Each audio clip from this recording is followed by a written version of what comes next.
एक करके स्टार्ट करते हैं। सबसे पहले तो मैंने तुम्हें जो दिए थे क्वेश्चंस, उन शीट्स में कोई क्वेश्चंस में डाउट है तो पहले वो ले ले हम, पहले डाउट्स, उसके बाद फिर हम बाकी कुछ देखेंगे। क्या बोलते हो, बोलो। है कि नहीं कोई डाउट उन शीट्स में किसी को? Yes sir. हाँ, तो एक सेकेंड, मैं एक एक करके वो शीट पहले निकाल लेता हूँ, फिर अपन आगे कंटिन्यू करेंगे और कुछ जो जो भी रहेगा वो आज हम देख लेंगे। ठीक है, अभी ये वाले क्वेश्चंस का डिस्कशन बाकी, अभी इसमें और भी बहुत सारे क्वेश्चंस करवाने हैं इन शीट में से मुझे किसी। ओके, चलो।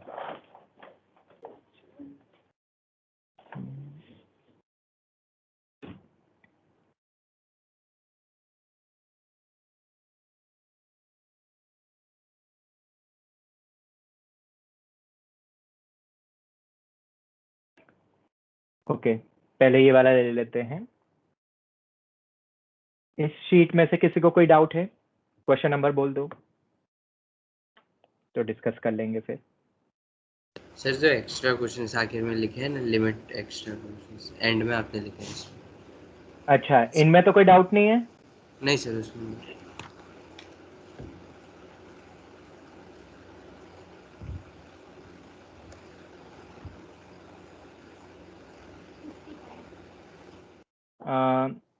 इनमें से कोई डाउट, ये वाले जो क्वेश्चंस हैं? हाँ सर, वो लिमिट वो सैंडविच रूल जो लगाया था ना अभी नीचे। नहीं, क्वेश्चन नंबर बता दो ना एक बार तो ज्यादा सही रहेगा। कौन सा क्वेश्चन है? क्वेश्चन नंबर 1 2, टोटल इसमें कितने क्वेश्चंस है? शायद 11 क्वेश्चंस हैं। इन 1 to 11 में कोई doubt? 8th one. Eight okay, का सेकंड पार्ट। 8th का सेकंड पार्ट। ऑल राइट, ये सबको दिख रहा है? स्क्रीन विजिबल है सबको? Yes sir. All right, all right. तो इसमें देख लेते हैं हम एक बार। x is to n into sine of 1 by x square, x is not equal to 0, and when x equal to 0 value will be 0. ठीक है, prove that limit x tending to 0 fx exists for n greater than 0 and limit x tending to 0 fx does not exist for n less than 0. ये हमें prove करना है। ठीक है, तो x is to n into sine of 1 by x square, हम सबसे पहले केस लेते हैं n greater than 0 का। ठीक है, अब इसमें अगर तुम देखोगे तो कौन सा फॉर्म है ये, पहले तो मुझे ये बताओ कौन सा फॉर्म है ये? अगर हम 0 रखते हैं तो 0 इंटू साइन, हाँ 0 into sine of infinity type का बन रहा है ये, जो कि एक ऑसिलेटिंग टाइप का, इसकी वैल्यू कुछ भी हो सकती है -1 to 1। तो कल हमने कुछ मतलब पिछली क्लास में हमने कुछ टाइप्स देखे थे कि कब कब हम सैंडविच थ्योरम लगा सकते हैं। ठीक है, तो सैंडविच थ्योरम में क्या हमने ये वाला भी एक देखा था तरीका, मतलब ये वाले क्वेश्चंस में अगर तुम्हें याद हो तो इन टाइप के क्वेश्चन में भी हम सैंडविच रूल लगा सकते हैं। इस कारण यहाँ पे भी सैंडविच रूल लगाया गया है। अब कैसे लगाया है जरा देख लेते हैं। n ग्रेटर देन 0 में अगर अपन बात करें तो sign of 1 by x -1 to 1 के बीच में होगा, x रेज टू n तीनों में मल्टीप्लाई कर दिया, x टेंडिंग टू 0 में तीनों की वैल्यू 0 हो गई। Any doubt till here? अगर n ग्रेटर देन 0 है तो हाँ बोलो, कोई डाउट यहाँ तक किसी को? No sir. अब अगर n लेस देन 0 हो गया, ध्यान से सुनना, अगर n हमारा लेस देन 0 हो गया तो जब हमने दोनों तरफ मल्टीप्लाई करा और x टेंडिंग टू 0 है हमारा, तो जरा मुझे बताओ ये वैल्यू किस पे टेंड करेगी? n लेस देन 0 है, मतलब ये 1/x टाइप का फॉर्म बनेगा, कुछ 1/x रेज टू के, जैसे x raise to -3, x raise to -4 and so on. तो 1/x क्यूब हो जाएगा, 1/x रेज टू 4 हो जाएगा। और अगर x टेंडिंग टू 0 करूंगा तो वैल्यू कितनी आएगी दोनों की? इन्फिनिटी। तो बीच वाले की भी हम वैल्यू इन्फिनिटी बोलते हैं, या इन्फिनिटी को हम किस में लेते हैं हमेशा? डज नॉट एग्जिस्ट में। तो अगर फॉर n लेस देन 0 होगा तो we will get does not exist. Any doubt? Anyone? You can ask. हो गया क्लियर जिसको डाउट था? यस। ठीक है, और किसी को कुछ? ये मतलब इन टाइप के क्वेश्चन में याद रखना, ये बोर्ड्स में बहुत ज्यादा क्वेश्चन पूछे जाते हैं, अभी हम कंटिन्यूटी में भी देखेंगे। ठीक है, इस टाइप का देते हैं और ये प्योरली सैंडविच थ्योरम के थ्रू क्रैक होगा, याद रखना। ठीक है। बस n की पावर क्यों जरूरी होगी, क्योंकि ऑब्वियसली जब x टेंडिंग टू 0 करता हूं मैं, ये तुम्हें पहले भी बताया हुआ है, बेस और पावर हमेशा दोनों देखा करो।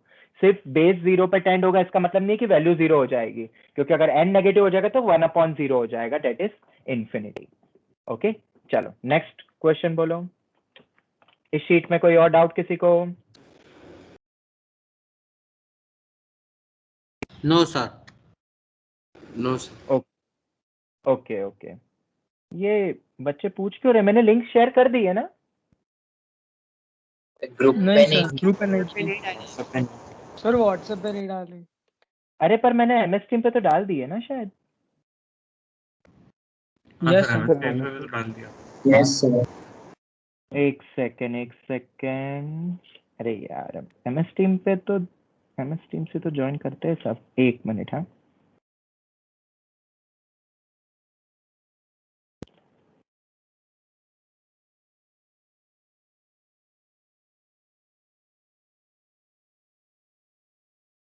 जो भी नेक्स्ट क्वेश्चन है वो पूछ लो।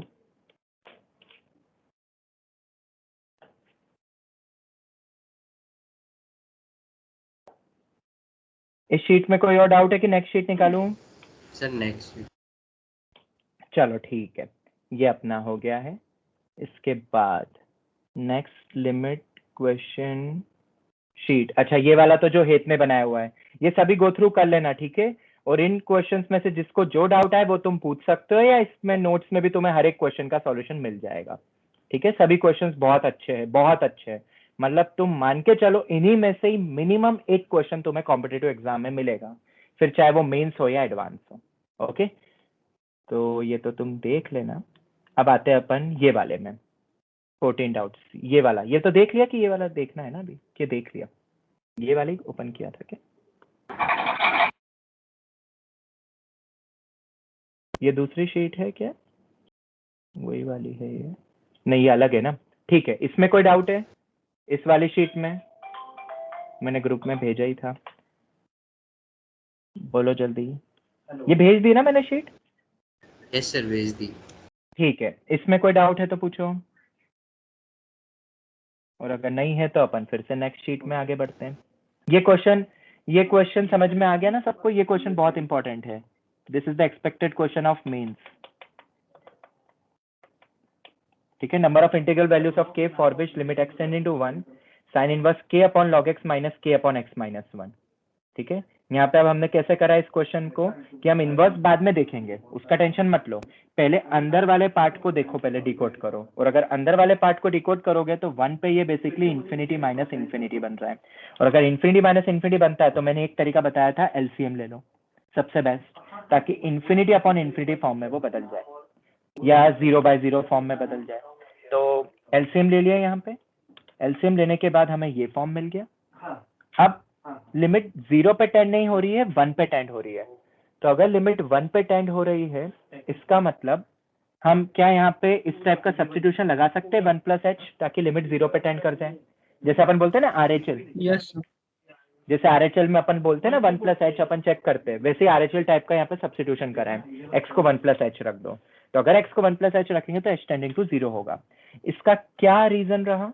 ताकि अपना log x अपना log ऑफ 1 + h में बदल जाए।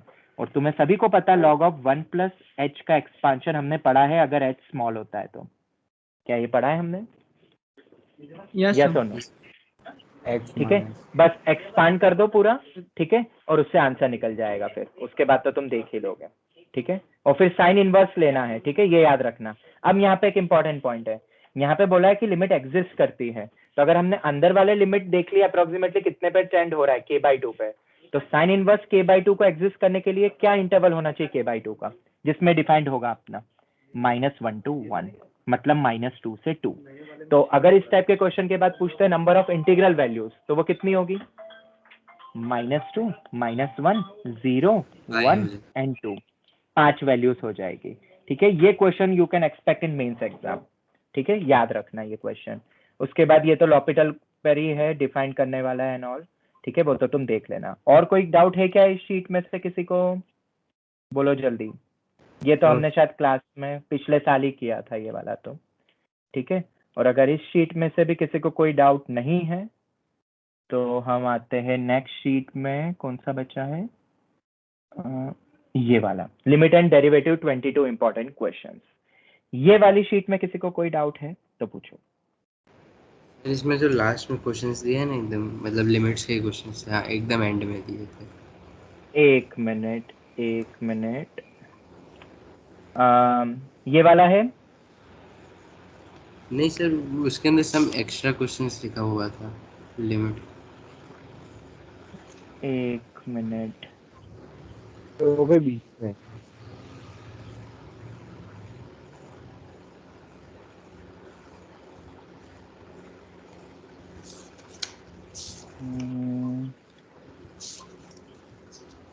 क्वेश्चन नंबर पता हो तो और आसान हो जाता।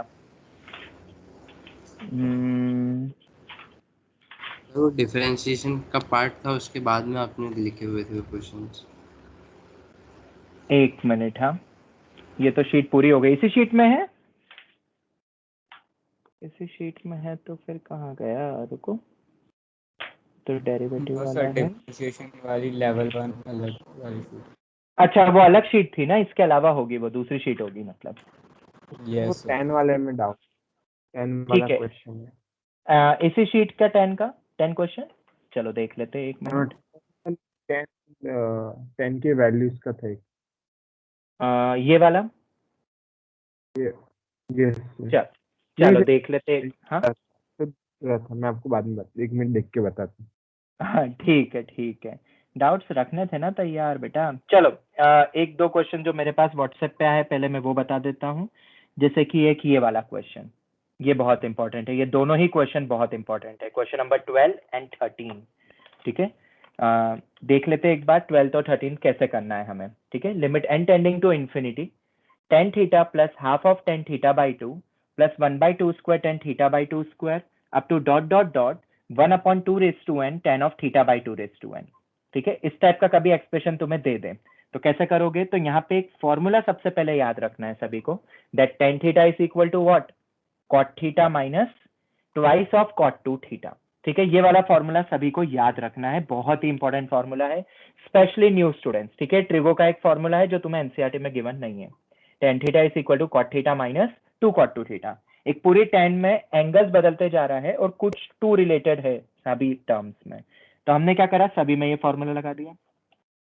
ये देखो, tan थीटा बाई 2 में भी वैसे ही सेम लगा दिया, tan थीटा बाई 2 स्क्वायर में भी सिमिलरली हमने सेम लगा दिया, एंड सो ऑन, ऐसे जाता जा रहा है। ठीक है, बाकी 1/2 स्क्वायर तो है ऐसे। क्या कुछ टर्म्स कैंसिल हो रही है, ध्यान से देखो, ये cot थीटा इस -2 cot थीटा अपॉन 2 से कैंसिल हो जाएगा, ये cot थीटा बाई 2, ये 2 माइनस इससे कैंसिल हो जाएगा, ये ऐसे कैंसिल हो जाएगा, तो स्टार्टिंग में से फर्स्ट टर्म बच गई। तो अगर स्टार्टिंग में फर्स्ट टर्म बची है तो एंड में कौन सी टर्म बचेगी, सॉरी, स्टार्टिंग की सेकंड टर्म बचेगी, तो एंड की फर्स्ट टर्म बचेगी, तो ये अपनी बच गई, ये आ गया। ठीक है, ये अपनी टर्म बच जाएगी। अब इसमें क्या करना है हमें, limit n tending to infinity. अगर limit n tending to infinity है तो ये फॉर्म देखो पहले तो कौन सा है, तो जब n टेंडिंग टू इन्फिनिटी होता है तो cot 0 पे टेंड होता है, तो अगर cot 0 पे टेंड होता है तो वैल्यू किस पे टेंड हो जाती है, cot 0, 0 प्लस मतलब infinity, cot 0 infinity not defined होता है, ये भी अपना इन्फिनिटी हो रहा है, तो बेसिकली ये इन्फिनिटी माइनस इन्फिनिटी फॉर्म है फिलहाल तो। ठीक है, नहीं एक सेकेंड, हाँ ये इन्फिनिटी तो है और नीचे 2 रेज टू n भी है, तो नीचे भी इन्फिनिटी है, तो क्या ये कुछ इस टाइप का फॉर्म है, और ये तो एक सेकेंड, लिमिट किस पे है, n पर है बेसिकली, तो अगर n पे लिमिट है तो ये तो फिक्स्ड होगा ना, मुझे बताओ क्या ये चेंज होगा इस लिमिट पे, नहीं होगा, तो ये -2 cot 2 थीटा तो एज इट इज है, उसको कुछ भी नहीं करना है, हमें कुछ भी नहीं करना है। अब ये जो टर्म मतलब पार्ट बच गया है, ये वाला पार्ट, वो बेसिकली इन्फिनिटी बाय इन्फिनिटी का फॉर्म है, तो पहले उसको 1/10 में बदल दिया, tan upon theta by 2 raise to n, और ये लिख लिया नीचे ले जाके।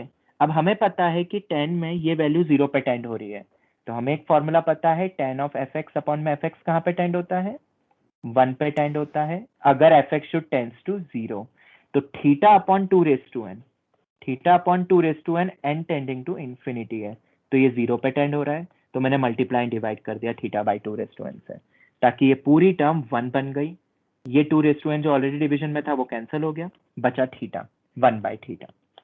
Any doubt anyone in this question? अगर ये मेंस में आता है तो बन जाएगा। This is mains expected question. बोलो Yes. ठीक है। tan theta plus tan theta by 2 tan theta by 2 square and so on blah blah blah, ये पूरा पार्ट था। ठीक है, पहले ये फॉर्म, अगर ये याद नहीं रहता तो क्वेश्चन टफ हो जाता, फिर तो बस एक्सपांड था। और आखिरी में लिमिट जब लो तो ध्यान से लेना है, बस थीटा पे लिमिट नहीं है, एन पे लिमिट है, हम बस ये भूल जाते हैं। ठीक है, सिमिलरली नेक्स्ट क्वेश्चन है ये क्वेश्चन बेसिकली पिछले साल के लिमिट के मॉड्यूल का कॉम्प्रिहेंशन था, अगर किसी को याद हो तो उसमें गिवन थे ये question. Limit n tending to infinity k going from 1 to n 1/2 raised to 2k secant square x upon 2 raised to k। ठीक है, और उसी टर्म को अपन ये भी लिख सकते हैं, एक्सपांड कर दो, पूरे को एक्सपांड कर दिया, k की वैल्यू रख के ये पूरे को एक्सपांड कर दिया। ठीक है, तो अब देखो ध्यान से, हमने ऊपर ही एक सीरीज पढ़ी अभी ये वाली। ठीक है, 10 में एक बहुत लंबी सी सीरीज हमने ये जो पढ़ी हुई है। मुझे बताओ क्या ये ऊपर वाली सीरीज से ये टर्म बन सकती है? थोड़ा सा दिमाग लगाओ। बिल्कुल बन सकती है। बेसिकली अगर अपन ऊपर वाली टर्म्स का डेरिवेटिव करें, देखो यहाँ पे मैंने लिखा है, इस सीरीज की वैल्यू निकालने के लिए मैं ये वाली सीरीज ले रहा हूं, ध्यान से देखना। यहाँ 1/2 स्क्वायर है, सीकेंड स्क्वायर x/2 है, तो मैंने हाफ ऑफ 10 ऑफ x/2 लिया, क्योंकि जब हम इस टर्म का डेरिवेटिव करेंगे तो क्या मुझे यही टर्म मिलेगी? ध्यान से देखो, आराम से देखो, चेन रूल लगा के, इतना तो डेरिवेटिव सबको आता ही होगा। बोलो यही आएगा, यस और नो? Yes, अगर sir. ये बगल वाली टर्म का डेरिवेटिव करेंगे तो ये टर्म आएगी, मतलब हर एक टर्म का डेरिवेटिव बन रहा है ये वाला। तो अगर मुझे ये सीरीज की वैल्यू निकालना आ गई तो डेरिवेटिव तो अपन कर ही लेंगे। ठीक है, तो ये जो पूरी सीरीज लिखी हुई है, ये लिखो यहाँ पे लिखा हुआ है, as is derivative will be given series which is as in the question. और क्या इस सीरीज को सॉल्व कर सकते हो तुम? मैंने अभी ऊपर बताया सॉल्व करना, क्या कर सकते हो इस सीरीज को सॉल्व? डेफिनेटली इसको tan थीटा को cot theta minus 2 cot theta बदल देंगे, पूरे टर्म्स को एक्सपांड कर दिया, टर्म्स कैंसिल हो गई, अगेन बाय टर्म कैंसिलेशन तुम्हें ये वैल्यू मिल जाएगी। ठीक है, ये पूरी टर्म, मतलब ये पूरी सीरीज इसके बराबर है। हमसे क्या पूछा था? हमसे तो पूरी सीरीज का डेरिवेटिव पूछा था। अगर पूरी सीरीज का डेरिवेटिव तुमसे पूछ रहे हैं तो कर दो डिफरेंशिएट। किसके रिस्पेक्ट में करोगे? एक्स के रिस्पेक्ट में, विथ रिस्पेक्ट टू एक्स। तो इधर करेंगे तो secant square x upon 2 raise to के, चेन रूल के अकॉर्डिंग 1/2 रेज टू के, एक और बाहर आ जाएगा, तो ये 2 रेज टू 2 के हो गया। इधर कॉट का पता ही होगा सबको, minus cos x square theta होता है, और चेन रूल के अकॉर्डिंग जो अंदर एंगल है उसका 1/2 रेज टू बाहर निकल जाएगा, और कॉट एक्स का कॉस एक्स स्क्वायर एक्स। अब हमें क्या लेना है यहाँ पे? N tending to infinity. अब अगर मैं एन टेंडिंग टू इन्फिनिटी करता हूँ, ठीक है, तो आंसर आ जाएगा। अब तो इजी है, इसकी वैल्यू हमें निकालनी है, हम इसकी वैल्यू निकालेंगे। और ये क्योंकि पूरा डिकोड करा हुआ है ना पूरा टर्म कैंसिलेशन के बाद, बस 2 ही टर्म है इन टर्म्स का। कैसे करेंगे? जैसे पिछले में करा था, इसको तो हाथ मत लगाना। क्या ये चेंज होगा कि ये फिक्स है? गिवन लिमिट पे फिक्स्ड है, limit n tending to infinity है। ठीक है, और ये मेरा एफ एक्स है, तो cos x स्क्वायर को हम पहले 1/sin में बदल लेंगे। और ये देखोगे जब तुम ध्यान से, तो x upon 2 raise to n tending to 0 होगा अगर n टेंडिंग टू इन्फिनिटी है। x फिक्स है मेरा, n पे लिमिट है, तो sine square f x upon में एफ एक्स का होल स्क्वायर होगा तो वो 1 ही हो जाएगा। Sine f x by f x 1 होता है, तो मल्टीप्लाई डिवाइड कर लिया, सिंप्लीफाई कर लिया, 2 रेज टू 2n तो कैंसिल हो गया। ये क्वेश्चन समझ में आया कि नहीं? ये क्वेश्चन बहुत ही ज्यादा इंपॉर्टेंट है। किसी को कोई डाउट? सर हाँ बेटा बोलो। sec स्क्वायर थीटा को 1 प्लस tan स्क्वायर थीटा करके कर सकते हैं? हाँ, मतलब और भी तरीके हो सकते हैं, देखो और भी तरीके हो सकते हैं, अगर तुम कर सको तो कर लेना। पर एक सेकंड, तुम जो बोल रहे हो हीत, जरा ध्यान से देखो, एंगल भी तो चेंज हो रहे हैं, वो जीपी थोड़ी ना बनेगी। कहाँ गया अपना क्वेश्चन? एक second. Sir GP of 1/2 square 1/2 raise. अरे पर ये सेकंड स्क्वायर वाले एंगल बदल रहे, इसका क्या करोगे? इसका क्या करोगे बताओ? ये जीपी ऐसा थोड़ा ना होता है कि कुछ पार्ट जीपी का तो उसको सॉल्व कर लो, बाकी वेरिएबल को रहने दो, ऐसा थोड़ा ना होता है। ठीक है, तो यहाँ पे सबसे बेस्ट तरीका यही है, 10 वाली सीरीज से इसको बहुत इजीली हम डिकोड कर सकते हैं, बस डेरिवेटिव करके। और कैसे हमने सीरीज ली 10 वाली, ये समझ में आई? सेकंड स्क्वायर में पूरी दी हुई है, ध्यान से सोचो कि ये किस एक्सप्रेशन का डेरिवेटिव करके ये आएगा। बस ये थोड़ा सा सोचना है। तो अगर वो सोच लोगे तो बाकी के टर्म्स को भी तुम सोच लोगे, और अप टू इन्फिनिटी तक जा ही रहा है, nth टर्म लिख के हम n को टेंडिंग टू इन्फिनिटी कर देंगे। ठीक है, एक और चीज, क्वेश्चन में तुम्हें क्या दिया जाता है, इस टाइप की सीरीज दे देंगे अप टू इन्फिनिटी। जब भी इस टाइप की सीरीज आती है, हमने सीरीज बेस्ड क्वेश्चन में 11 में किया था कि up to tending to infinity जाए तो पहले n टर्म्स तक का निकालो और n को कहां पे टेंड कर दो, n को कहां पे टेंड कर दो, इन्फिनिटी पे टेंड कर दो, बस उस टाइप से। ठीक है, ये भूलना मत, ये दोनों क्वेश्चन एक्सपेक्टेड है, आज तक पूछे नहीं गए हैं। ठीक है, और बाकी के क्वेश्चन तो ये तो खैर गुड सीईटी टाइप का क्वेश्चन है। दिस इज, एक second, this is the expected question for good CET and board. Board के ऑब्जेक्टिव टाइप में पूछ सकते हैं, प्लस बोर्ड। कैसे, प्रूव डेट में दे देंगे कि इसका डेरिवेटिव, ये तीनों करेक्ट है यहाँ पे। ठीक है, देखा किसी ने कैसे करना है इसको, ये भी 11th का ही पोर्शन पर है। इस पूरे एक्सप्रेशन का डेरिवेटिव कर सकते हैं ना। बिल्कुल, एक लॉग तरीका हो गया, एक डायरेक्ट प्रोडक्ट रूल, एक का करो बाकी दो एज इट इज, इसका करो बाकी दो एज इट इज, इसका करो बाकी दो एज इट इज। तुम देख सकते हो लॉग वाला है, एक डायरेक्ट प्रोडक्ट रूल, पर तीसरे ने क्या करा वो जरा ध्यान से देखो। यहाँ पे 3 एंगल्स यूज हुए हैं, x, 2x और 3x, और जो तीसरा वाला है वो बेसिकली उसमें हमने ट्रिगो यूज करा हुआ है। क्या इन दोनों एंगल्स का सम 3x बन रहा है? जवाब दो। यस।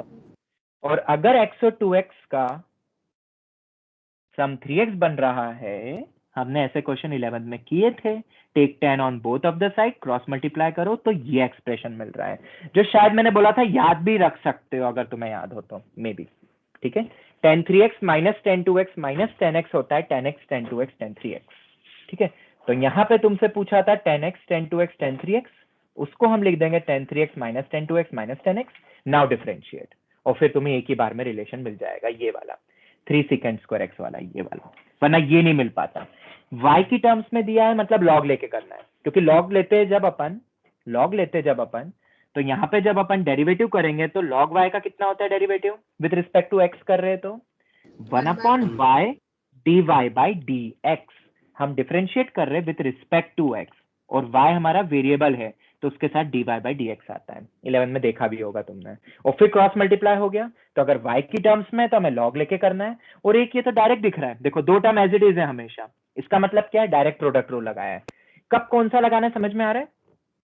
तो मैं ऑप्शंस के अकॉर्डिंगली सोच लोगे ना, 3 तरीके निकले यहाँ पे, डायरेक्ट, लॉग, और देखो यहाँ पे तो सब्ट्रैक्शन में बस 3 टर्म दी हुई है, तो यहाँ पे थोड़ा सा ट्रिगो लगाया, ये थर्ड वाला इंपॉर्टेंट है।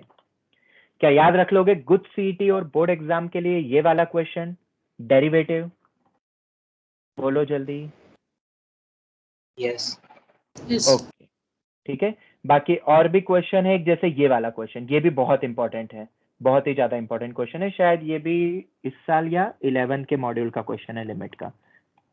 ठीक है, सबसे पहले अगर तुम इस क्वेश्चन का फॉर्मेट देखोगे, किस पे कौन सा फॉर्म बन रहा है ये, तो जब x टेंडिंग टू इन्फिनिटी कर रहे हो तुम, जब x टेंडिंग टू इन्फिनिटी कर रहे हो तो ये बन रहा है infinity into sine of log 1/0, 1 infinity कितना हो जाएगा, ये बेसिकली 0 पे टेंड हो जाएगा, cos 0 1 log 1 0, और log 0 होता है इन्फिनिटी, तो ये x infinity into sine infinity बन रहा है, यस और नो? वो 0 पे टेंड करेगा ना, 0 पे करेगा, चल log 1।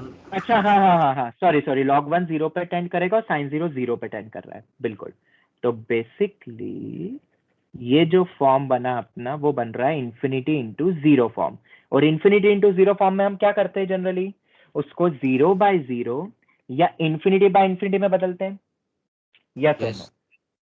तो अगर अब तुम जरा ध्यान से देखोगे कि किस फॉर्म में बदलेंगे, तो यहाँ लॉग, इतने पूरी टर्म को नीचे ले जाना और फिर लॉपिटल लगाना, यू कैन ट्राई, मतलब एक तरीका तो क्या है, इस क्वेश्चन को इन दोनों फॉर्म में किसी में भी बदलो और लॉपिटल लगाओ, पर लॉपिटल थोड़ा सा लंबा भी जाएगा। क्या कोई और तरीका है? बिल्कुल है। क्या हम x को 1/t नहीं रख सकते यहाँ पे? और जैसे हम x को 1/t रखेंगे तो देखो अब ये 0/0 फॉर्म हो गया, तो ये भी एक तरीका होता है इन्फिनिटी इंटू 0 को क्रैक करने का, बोर्ड अप्रोच, मतलब पूरी सब्जेक्टिव अप्रोच, लॉपिटल वगैरह नहीं लगाना है तो सभी जगह x को 1/t रख दो, और अगर x टेंडिंग टू इन्फिनिटी है तो t टेंडिंग टू 0 प्लस होगा, प्लस लगाना भूलना मत सब्जेक्टिव में। फिर तो क्या है, सबको बदल दिया x को 1/t, ये आ गया, ठीक है, 1/t², ये पूरी टर्म आ गई। अब इस एक्सप्रेशन को हम क्या कर सकते हैं, तो ध्यान से देखो, साइन के अंदर की टर्म किस पे टेंड हो रही है, जब t टेंडिंग टू 0 हो रहा है तो साइन के अंदर की टर्म देखो जीरो 0 पे टेंड हो रही है, और अगर 0 पे टेंड हो रही है तो तुम्हें पता है साइन एफ एक्स अपॉन में एफ एक्स क्या होता है 1 होता है। तो वो पूरे एफ एक्स से हमने मल्टीप्लाई डिवाइड कर दिया, तो ये पूरी टर्म तो 1 बन गई। अब बचा सिर्फ मेरे पास ये वाला पार्ट, ये वाला पार्ट। अब इसको कैसे करेंगे, तो हमने लॉग में भी एक फॉर्मूला पढ़ा है। एक और बार एक्सप्लेन कर सकते हो? देखो इधर, सबसे पहले तो तुमने फॉर्म देखा है, ये इन्फिनिटी इंटू 0 है, ये समझ में आया? हाँ सर। अब इन्फिनिटी इंटू 0 के बाद, एक सेकेंड,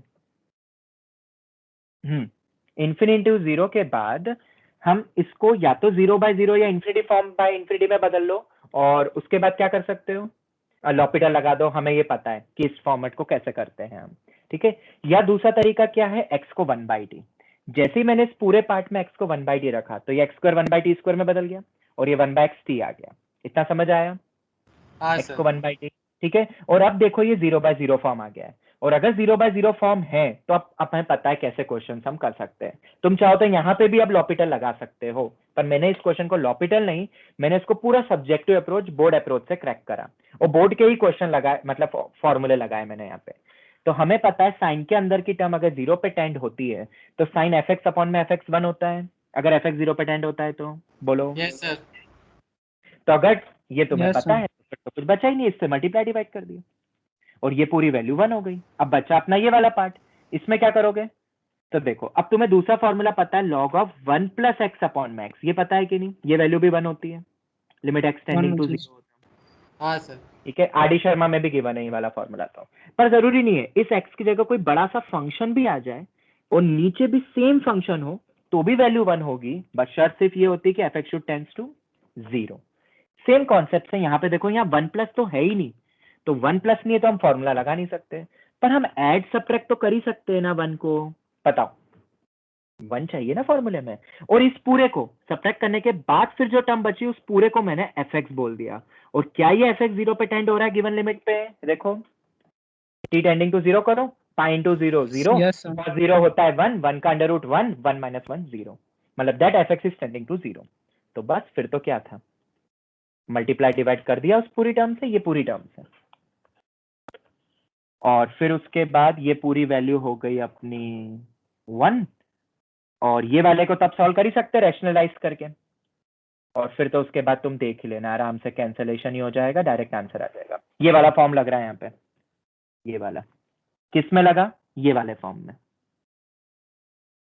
पाई स्क्वायर से इसलिए मल्टीप्लाई डिवाइड करा, उल्टा माइनस हाफ बनेगा बस ये, क्योंकि यहाँ पे cos of pi T -1 upon में पाई टी का होल स्क्वायर होगा, और t टेंडिंग टू 0 है तो वैल्यू हाफ नहीं माइनस हाफ होगी। ये हमने डायरेक्ट फॉर्मूला याद करा हुआ और आंसर आ गया। तो एक अच्छा क्वेश्चन है जिसको हम कर सकते हैं बेसिकली किसके थ्रू, फॉर्मूले के थ्रू। Just a minute. हाँ,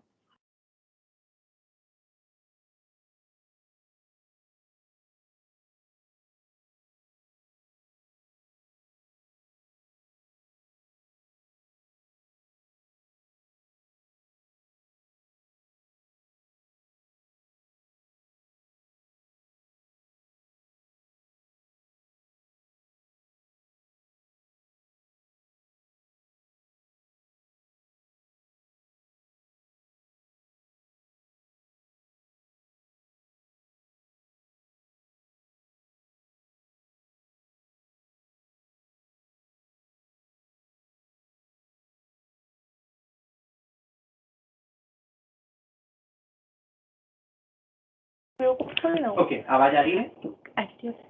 कर लिया था। यस।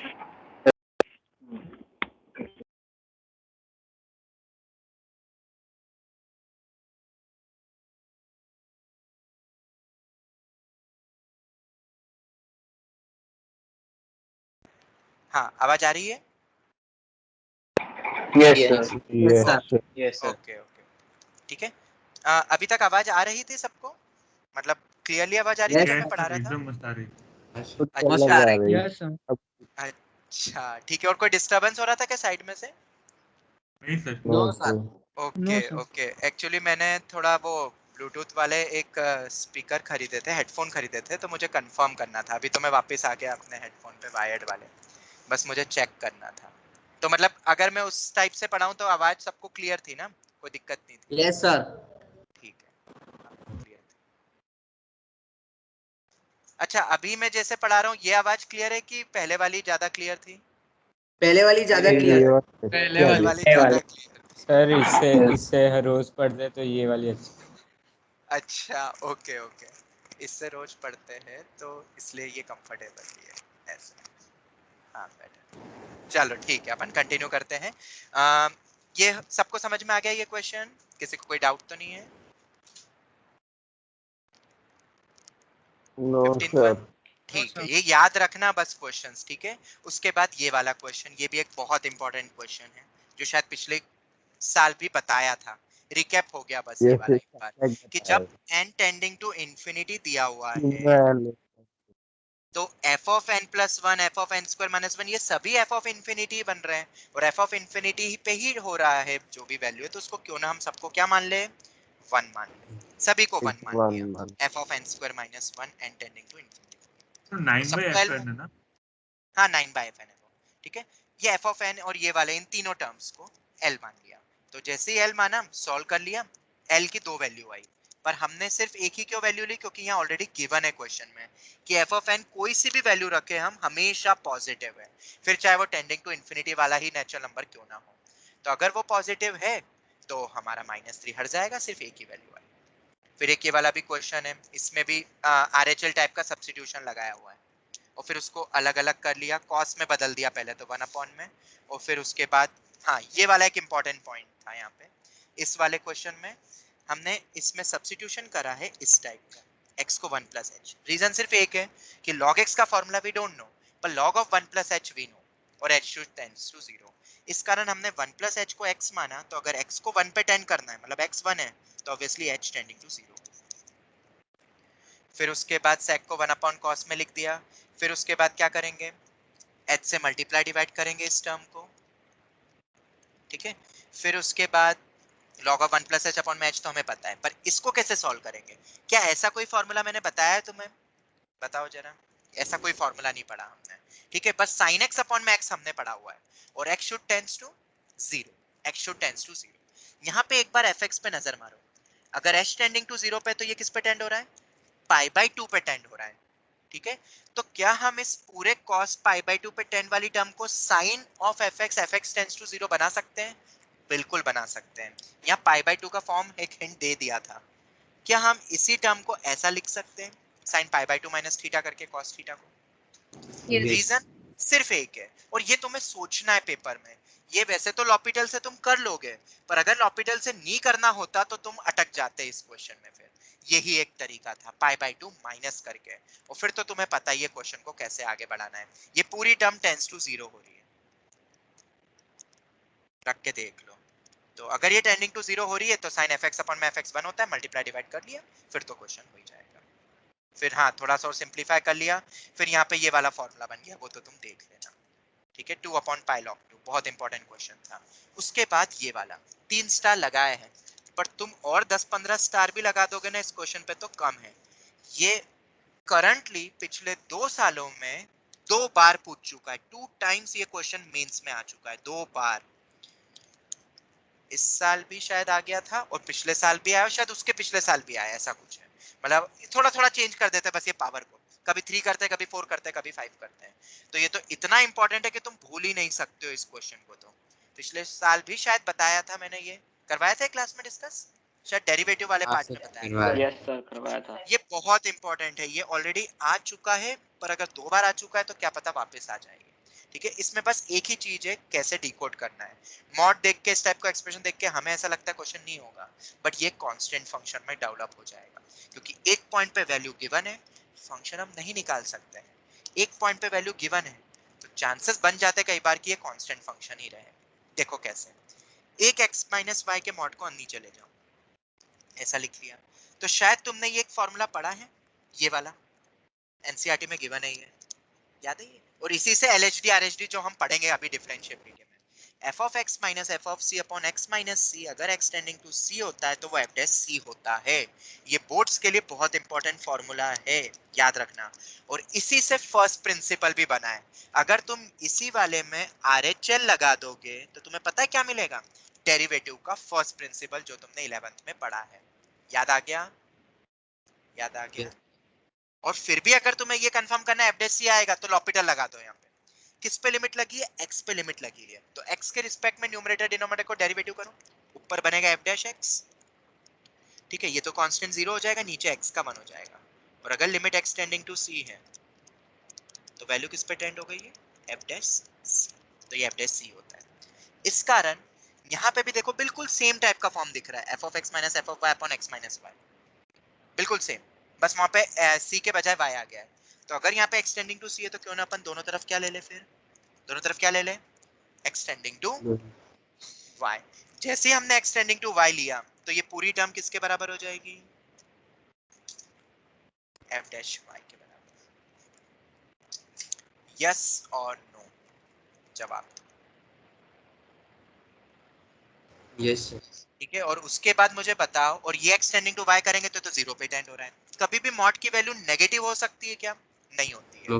बस यहाँ इक्वालिटी है, तो अगर इक्वालिटी है तो ये 0 ही होगा। और अगर f डैश y 0 होगा तो f ऑफ y कांस्टेंट होगा। ये एक बहुत इंपॉर्टेंट क्वेश्चन था, भूलना मत। ठीक है, मैंने पहले ही बता दिया, 2-3 बार आ चुका है अभी करंट के ईयर्स में, तो तुम उम्मीद लगा सकते हो कि आगे भी आएगा। 11th में ऑलरेडी बताया हुआ था, बस रिवाइज करवाना था। ये क्वेश्चन भी खैर बताया हुआ है। ये न्यू स्टूडेंट्स वाले ये सभी याद रखना। वैसे तो मैंने फॉर्मूला चार्ट भेजा था ग्रुप में, बट फिर भी ये याद रखना। अगर ये गिवन हो तो ये रिलेशंस बहुत ट्रेंडिंग में, मतलब ये तो जेई मेन को बहुत पसंद है, डायरेक्ट पूछती है ये एक बेसिकली एनसीईआरटी आरडी का एग्जांपल है या एक्सरसाइज का क्वेश्चन है। तुम देखना, गुजरात बोर्ड की टेक्स्ट बुक का भी एक्सरसाइज का क्वेश्चन होता था, पर इसको हमें रिजल्ट के फॉर्म में डायरेक्ट याद रखना। ठीक है, उसके बाद एक ये क्वेश्चन भी बहुत अच्छा है, बहुत ही ज्यादा इंपॉर्टेंट है ये भी, और ये भी एक्सपेक्टेड है। तो एक बार गो थ्रू कर लोगे, ये वाला भी इजी है वैसे तो। ये डी माना, सॉल्व कर लिया, दूसरे को भी मान लिया, दोनों को कंपेयर कर लिया।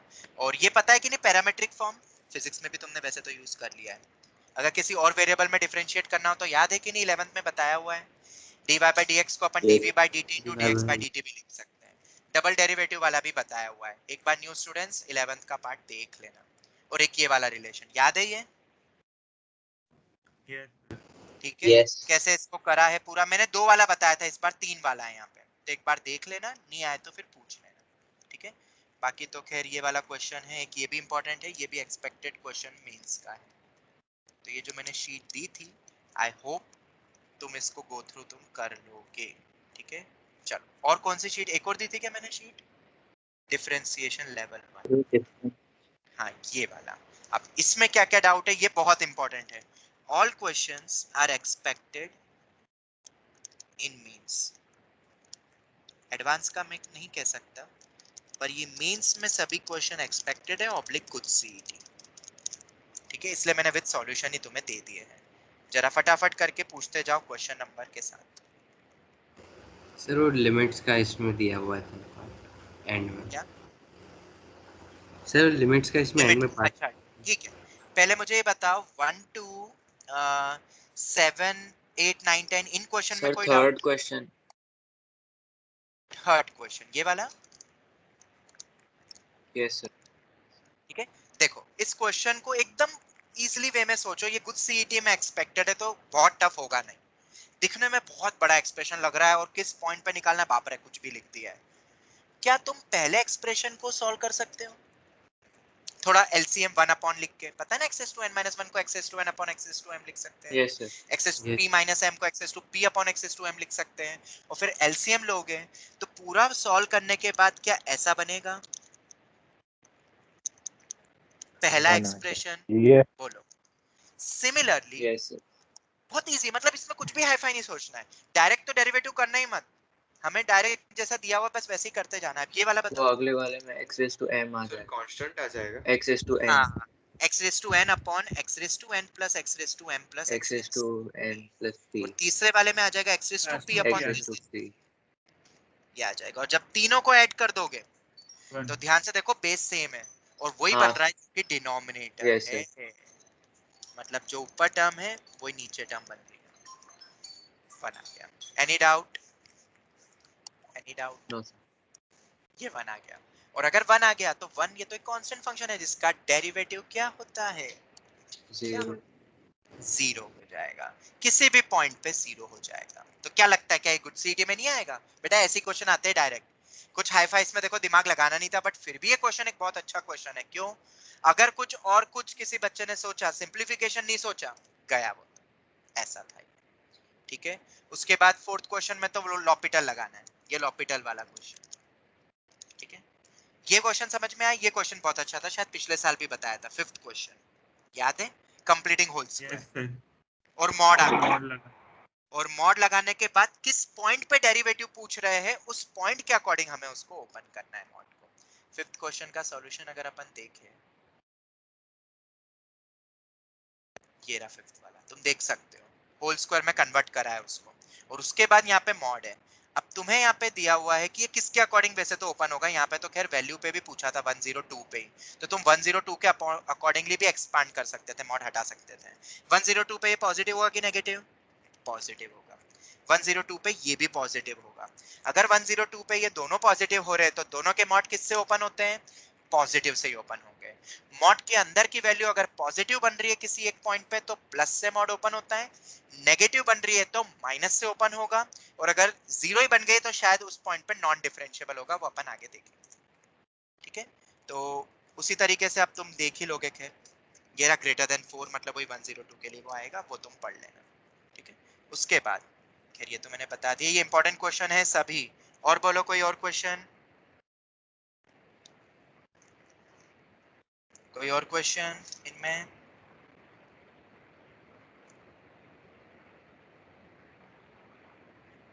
बोलो जल्दी, कोई और क्वेश्चन है क्या? मेरे पास एक आध दो इस शीट में से डाउट आए थे। सर वो लिमिट्स का हाँ लिमिट वाले पे तो मैं आऊंगा अभी, ये वाले में देख लो। एक क्वेश्चन नंबर 22, 24 एंड 15, तीन क्वेश्चन मेरे पास और आए थे डाउट में। 15th वन देखते हैं एक बार, ये वाला क्वेश्चन एक बार सभी पढ़ लो। Let Px be a polynomial of degree 4 such that P of 1 equal to P of 3 equal to P of 5 is equal to P dash 7 is equal to 0। 4 degree का polynomial है और इन तीन पॉइंट्स पे value 0 हो रही है। इसका मतलब क्या है? क्या ये उसके रूट्स है? सोच के बताओ। बिल्कुल, फैक्टर्स के बारे में। डिग्री 4 है, तो अगर डिग्री 4 है तो अपन कैसे लिख सकते हैं? फ्रीज है। स्क्रीन फ्रीज हो गई? No sir. चल रही है। नहीं सर नहीं हुई, ठीक है। चल रहा है ना? ठीक है। अगर इन तीन पॉइंट्स पे वैल्यू 0 आ रही है तो क्या अपन ऐसा बोल सकते हैं कि ये पॉलिनोमियल को a times of x-1 into x-3 into x-5 into x- के चौथा रूट मुझे नहीं पता, तो मैं डेरिवेटिव दिया हुआ है बेसिकली। समझ में आया? Yes. ठीक है, तो a टाइम्स लिखना जरूरी है। क्यों लिखना जरूरी है? कोई भी पॉलिनोमियल को जब अपन एक्सप्रेस करते हैं रूट्स के फॉर्म में तो a टाइम्स आता है, ये मत भूलना। ठीक है, चलो ये हो गया। अब उसके बाद क्या बोला है? p-7 इक्वल टू 0 है, तो क्या करोगे? p-7 0 है तो प्रोडक्ट रूट डेरिवेटिव निकालेंगे फिर इसका। हाँ। अब देखो इसमें क्या लिखा है, सर यहाँ पे इफ a क्या है? a टाइम्स लिखते हैं ना, कोफिशिएंट होता है ना किसी भी पॉलिनोमियल का। हाँ। तुमने पढ़ा होगा ना ऐसे कि अगर किसी के रूट से क्वाड्रेटिक के अल्फा और बीटा, तो अपन a times of x minus alpha x minus beta लिखते हैं, पता है ना? वो लिखते हैं। अगर अपन इसको इक्वल टू 0 से इक्वेट कर देंगे तो a का कोई इंपॉर्टेंस नहीं है, पर अगर फंक्शन के फॉर्म में लिखेंगे तो फिर ये a टाइम्स इंपॉर्टेंट है। Is that clear? जैसे तुम ऐसे समझ लो, हित ऐसे समझो, एक क्वाड्रेटिक इक्वेशन है जिसके रूट है 2 और 3, तो कैसे लिखोगे क्वाड्रेटिक इक्वेशन किसके रूट 2 3 है? तो x-2 into x-3। पर अगर फंक्शन के फॉर्म में तुम इसको बोलोगे तो a टाइम्स लगाना जरूरी नहीं है, क्योंकि देखो ये तुम लिखोगे x² minus 5x plus 6, तो बेटा अगर इसके रूट है ना 2 और 3, तो इसमें पूरे में 2 मल्टीप्लाई कर दो, उसके भी तो रूट 2 और 3 होंगे ना। 3 टाइम्स मल्टीप्लाई कर दो, उसके भी होंगे ना। तो फंक्शन पॉइंट ऑफ व्यू हमेशा a टाइम्स लगाते हैं, ये हम जनरली भूल जाते हैं, और 11th में भी मैंने बताया था ये पॉइंट क्वाड्रेटिक चैप्टर, तो सब याद रखना। पर अब देखो आखिरी के रूट के बारे में इन्होंने कुछ दिया नहीं, a भी अननोन है, अननोन 2 है, और डेरिवेटिव दिया हुआ है 8.70, मतलब बस एक ही कंडीशन और दी है पर अननोन 2 है। अब देखो इन्होंने क्या लिखा है, if real number x which is not equal to 135 is such that p of x equal to 0 can be expressed as x equal to p by q. इस एक्सप्रेशन, इस डेटा को कैसे यूज करोगे, अब ये मुद्दा है। सर लॉग चौथा रूट रेस कर। चलो देख लेते एक बार, मैं फटाफट, जगह कम है तो मैं उसके सॉल्यूशन पे कूद जाता हूँ। क्वेश्चन तो तुमने पढ़ लिया है, ये देखो 15th लिखा है ना मैंने सॉल्यूशन, हाँ ये देखो, ध्यान से देखो। अननोन यहाँ पे कितने देखो, 2। x upon px is equals to fx upon f dash x upon fx plus g dash x upon gx हुआ। देखो इधर k एक अननोन है, k टाइम्स, यहाँ पे मैंने k टाइम्स मान लिया सॉल्यूशन में, और यहाँ पे एक रूट और बचा हुआ था क्योंकि 4 डिग्री का पॉलिनोमियल था तो उसको x माइनस आर बोल दिया। जब भी बहुत सारी टर्म्स प्रोडक्ट में होती है तो डेरिवेटिव के लिए अपन जनरली क्या करते हैं, take log and then differentiate. याद है ये टेक्निक, 11th में देखी थी। मैं बाकी बच्चे भी है जितने भी न्यू स्टूडेंट्स, वो आरडी शर्मा के सॉल्व एग्जांपल को रिफर करें, उसमें लॉग वाले क्वेश्चंस है। जब बहुत सारे प्रोडक्ट में टर्म्स होती है ना तो हम लॉग लेंगे, क्यों? क्योंकि वो अलग अलग सेपरेट हो जाएगा, log of k plus log of this plus log of this plus log of this plus log of this। क्यों? log of abcd क्या होता है, log a plus log b plus log c plus log d, उस type का। फिर हम क्या करेंगे, फिर उस पूरे एक्सप्रेशन का क्या करेंगे, अब हम डेरिवेटिव करेंगे। तो log of px का होगा 1 upon px और px का p dash x, और फिर अलग अलग सबका कर दिया। और log k का तो 0 करेंगे, क्यों? क्योंकि k तो कांस्टेंट है, इसका तो डेरिवेटिव 0 होगा। तो अब तुम्हें बोल दिया है कि p dash 7 0 है, तो x की जगह क्या रख दोगे, अब 7 रख दोगे, ठीक है? तो ये रख दिया, p of 7 not equal to 0, वो बोल के रखा होगा क्वेश्चन में, ऊपर देख लेना। तो ये रख दिया, तो उससे मेरे ख्याल से a तो अब आया ही नहीं है, डेरिवेटिव दिया हुआ था तुम्हें, तो उससे r निकल गया, और r निकल के कितना आया, 89/11 आया। सब्स्टिट्यूट कर दो 7 की जगह, क्वेश्चन पे जाओ वापस। a तो गायब ही हो गया डेरिवेटिव में, वो मिला ही नहीं मुझे। और अगर क्वेश्चन में भी तुम देखोगे तो यहाँ पे यही बोला है, ये रहा। यहाँ पे लिख देंगे वो कि p of 7 is not equal to 0, क्योंकि वो not equal to 0 रखा हुआ, not equal to 0, और p dash 7 equal to 0 दिया हुआ, तो डेरिवेटिव करके रख दिया। और तुम्हें बोल दिया कि एक ऐसा x रियल नंबर है जिसको रख के p of x 0 मिल रहा है, क्या मतलब चौथा रूट ही होगा ना, वो 3 रूट तो ऑलरेडी 0 दिए हुए, 4 डिग्री का पॉलिनोमियल है, तो क्या वो चौथे रूट की ही बात कर रहे हैं हमें यहाँ पे, जिसपे 0 मिलेगा रख के? yes. तो चौथा रूट कैसे निकला, वो आखिरी कंडीशन से मिल गया, ठीक है? Any doubt in 15th one? Sir p of 7 not equal to 0 देने की जरूरत भी नहीं है ना, क्योंकि रिपीटेड रूट हो जाएगा फिर। हाँ, रिपीटेड रूट हो जाएगा, बिल्कुल सही, बिल्कुल सही। ये एक चीज और सुन लो, अगर किसी एक्सप्रेशन का, यहाँ पे मैं बता देता हूँ, जितने भी न्यू स्टूडेंट्स हैं ध्यान से सुनना, शायद पहले भी मैंने बताया कि नहीं मुझे पता नहीं। मान लो f of 1 0 है, एक पॉलिनोमियल है, याद रखना fx एक पॉलिनोमियल है, f dash 1 भी 0 आया, इसका क्या मतलब है? किसी एक पॉइंट पे फंक्शन और उसका डेरिवेटिव दोनों 0 मिल रहा है, इसका मतलब उस फंक्शन का एक फैक्टर नहीं, 2 फैक्टर होंगे सेम, याद रखना। जैसे कि मैं तुम्हें बोलता हूँ fx is equal to x square, जरा मुझे बताओ f of 0 कितना होगा, 0 होगा। f dash 0 कितना है जरा बताओ, वो भी 0 है। मतलब जब भी मल्टीपल रूट्स होते हैं, इसको मल्टीप्लिसिटी बोलते हैं। मल्टीप्लिसिटी कितनी यहाँ पे, 2, मल्टीप्लिसिटी यहाँ पे 2 है, मतलब 2 रूट्स रिपीट कर रहे हैं, और उसकी कंडीशन है वो फंक्शन और उसका डेरिवेटिव दोनों 0 होगा। मान लो अगर ऐसा कभी आ जाए, f dash 2, f of 2, f double dash 2, ये तीनों 0 आ जाए, तो कितने की मल्टीप्लिसिटी होगी, अब यहाँ पे 3 की मल्टीप्लिसिटी हो जाएगी। मतलब यहाँ पे ये 3 के 0 बन रहे हैं ना, तो कितने सेम टाइप के एक्सप्रेशन बनेंगे, यहाँ पे 3 बनेंगे। x minus 2 का होल क्यूब, अगर डबल डेरिवेटिव तक 0 तो x minus 2 होल क्यूब एक फैक्टर होगा। क्या याद रख सकते हो ये पॉइंट, रिपीटेड रूट्स की कंडीशन? ये 11th का पोर्शन है जो मैंने क्वाड्रेटिक में बताया था। जितने भी न्यू स्टूडेंट्स से समझ में आया? yes sir. ठीक है, एग्जांपल लेके देख लो, x minus 2 का होल क्यूब मान लो एक फंक्शन, जरा ध्यान से देखो, ये तीनों चीजें 0 आएगी, सिंगल डेरिवेटिव भी 0 है, डबल डेरिवेटिव भी 0 है, ट्रिपल भी कांट से डायरेक्टली, जितनी इंफॉर्मेशन है उससे अपन ये, तो ये याद रखना। इस कारण हमें सिर्फ एक रूट की रिक्वायरमेंट थी, तुम्हें बोल दिया p dash 7 0 है, अगर p of 7 भी 0 हो जाता तो क्या x minus 7 whole square factor नहीं बनता फिर? yes. सोच के बताओ। और अगर बनता, 3 ऑलरेडी गिवन है, 2 सेम हो गए, तो मिलके बन गए 5, पॉलिनोमियल है 4 डिग्री का जिसके 5 रूट नहीं हो सकते, तभी होता है जब कोई एक आइडेंटिटी होता है, और आइडेंटिटी नहीं है यहाँ, डिग्री 4 पहले स्पेसिफाई कर दी है। ठीक है, ये एक पॉइंट था। चलो, इसलिए ये देना जरूरी नहीं है यहाँ पे, ये हो भी नहीं सकता है P of 7 0। क्या पता है एक ऑप्शन ऐसा दे देते हैं कि क्या इतना डेटा के बाद ऐसा दे देते हैं, क्या P of 7 0 हो सकता है क्या, IIT जेई पूछ सकती है। तो हमें फिर यहाँ पे रिपीटेड रूट्स वाली कॉन्सेप्ट याद रखनी पड़ेगी, क्योंकि अगर P of 7 भी 0 हो गया तो x - 7 होल स्क्वायर एक फैक्टर बन जाएगा, 3 ऑलरेडी गिवन है तो 5 फैक्टर हो जाएंगे। बिल्कुल सही बोला राजमल, ये वाला पॉइंट, बाकी सब भी याद रखना। चलो आगे बढ़े, और कोई डाउट इनमें, और कोई क्वेश्चन में डाउट हो तो फिर पूछ लेना, ठीक है, बाद में भी पूछ सकते हो, ये मैं फिर बोल रहा हूँ, इन्हीं शीट से क्वेश्चन आएंगे गुड सीटी and JEE Main, ditto same आएंगे। मैंने कहीं ये क्वेश्चन उधर इधर से नहीं लिए, पीवाईक्यू या कहीं ना कहीं से उठाए, जैसे ये आरडी शर्मा का क्वेश्चन है और शायद एनसीईआरटी में भी गिवन है, इसलिए मैं बोल रहा हूँ गुड सीटी और जेई मेन के लिए ये डेरिवेटिव वाली शीट बहुत इंपॉर्टेंट है, क्योंकि लिमिट के बाद हमें कंटिन्यूटी डिफरेंशिएबिलिटी के बाद डिफरेंशिएशन आना ही है, और ये चीजें हमने 11 में ऑलरेडी डेरिवेटिव सीख चुका है, बस अलग अलग वे है। जितने भी न्यू स्टूडेंट्स है वो एक बार डेरिवेटिव के, अभी मैंने रिकॉर्डिंग और भेज चुका है ना, रिकॉर्डिंग और वो नोट्स भेज चुके हैं ना शायद डेरिवेटिव के भी 11th के, शायद भेज दी, तो उनको गो थ्रू कर लेना, अगर लिमिट तुमने गो थ्रू 11th का कर लिया है, नहीं मिले तो मुझे एक बार व्हाट्सएप कर देना, ठीक है।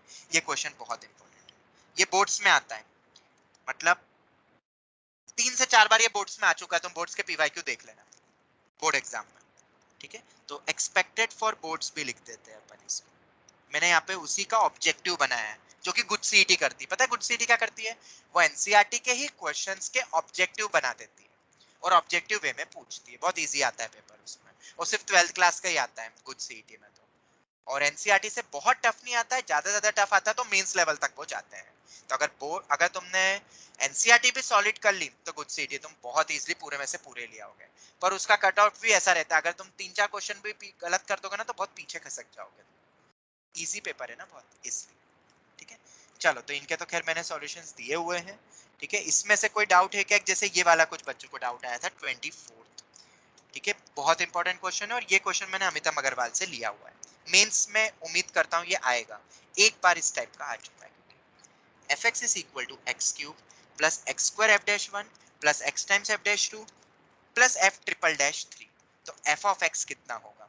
मैं एक बार 24th क्वेश्चन पे जाता हूँ, ध्यान से सब समझना इस क्वेश्चन को, ये वाला तो देख लेना 23rd कैसे करा, ठीक है, थोड़ा बहुत अलजेब्रा लगाया है और फिर उसके बाद डिवाइड करके आंसर आ गया है, और पैरामेट्रिक फॉर्म यूज होगा यहाँ पे, क्योंकि x और y दोनों थीटा की टर्म्स में दिए हुए, वो तुम देख लेना एक बार, ठीक है।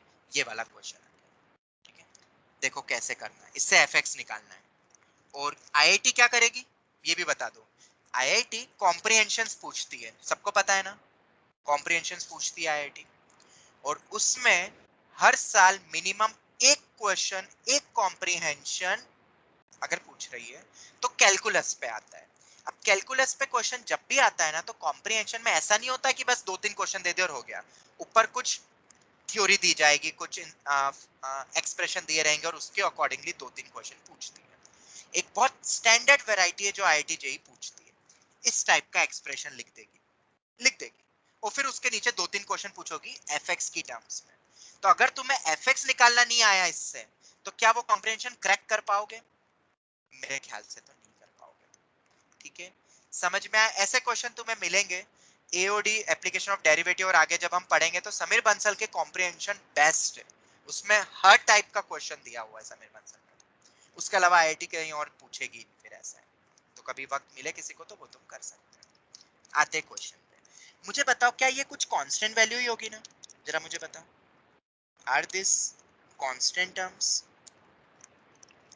ये वाली टर्म, ये वाली टर्म, ये वाली टर्म, यस तो क्यों ना हम इसको ABC मान लेंगे, बस गुमराह करके दिया हुआ है कि ये दे देते तो बच्चा डर जाएगा एकदम, क्यों f'1 बाप रे, fx की ही वैल्यू f' के टर्म्स में दी है, पर बेटा उसमें 1 रख दिया गया है, 2 और 3 रख दिया गया है, तो वो कांस्टेंट है, तो उसको ABC मान।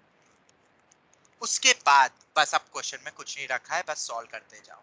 f'1 तुम्हें पता है a, तो f' निकालो और उसमें 1 रख दो, तो ये मिल गया f'1, और ये किसके बराबर है, ये किसके बराबर है f'1, a के बराबर, तो इसको हम a से इक्वेट कर सकते हैं, 3 ही अननोन है ABC, वो निकल गया तो fx निकल गया, तो 3 कंडीशन भी तो दी है, f-1, f-2, f-2 और f-3 ऐसे डबल डेरिवेटिव करो और उसमें x की जगह 2 रख दो, तो ये वैल्यू किसके बराबर दी हुई है, b के बराबर की मैंने। ऐसे ट्रिपल निकालो तो वो तो 6 ही आ गया, और वो किसके बराबर दिया हुआ है, हर पॉइंट पे वही वैल्यू होगी, कांस्टेंट ही आ रहा है, तो ये वैल्यू मेरी c के बराबर होगी। तो c निकल गया, क्या a और b निकल जाएगा इन दोनों एक्सप्रेशन को इक्वेट करके, टू इक्वेशन टू वेरिएबल, और अगर निकल जाएगा तो ये वैल्यूज आएगी, और ये तीनों वैल्यूज आ गई तो इसमें रख देना वापस fx में।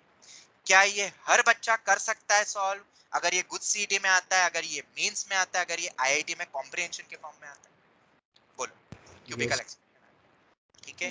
कोई भी गलती तो नहीं करेगा ना, इनसे डरेगा तो नहीं ना, इन एक्सप्रेशन को देख के बस बच्चे डर जाते हैं, छोड़ देते हैं ये क्वेश्चन। देखना अभी टर्म टेस्ट वगैरह में तुम्हें मिलेगा ये क्वेश्चन, जब एलसीडी पे बेस्ड क्वेश्चन तुम्हें मिलेंगे, लिमिट कंटिन्यूटी डिफरेंशिएबिलिटी के, वो देख के डर जाता है एक्चुअली f-1 f-2, उसको कांस्टेंट लिखो तो फिर तो क्वेश्चन अपने आप डिकोड हो जाएगा। ये 3 कंडीशंस है मेरे पास, इन्हीं को ही यूज करा आगे जाके। उसके बाद ये वाला क्वेश्चन, ये तो तुम देख लेना, ठीक है?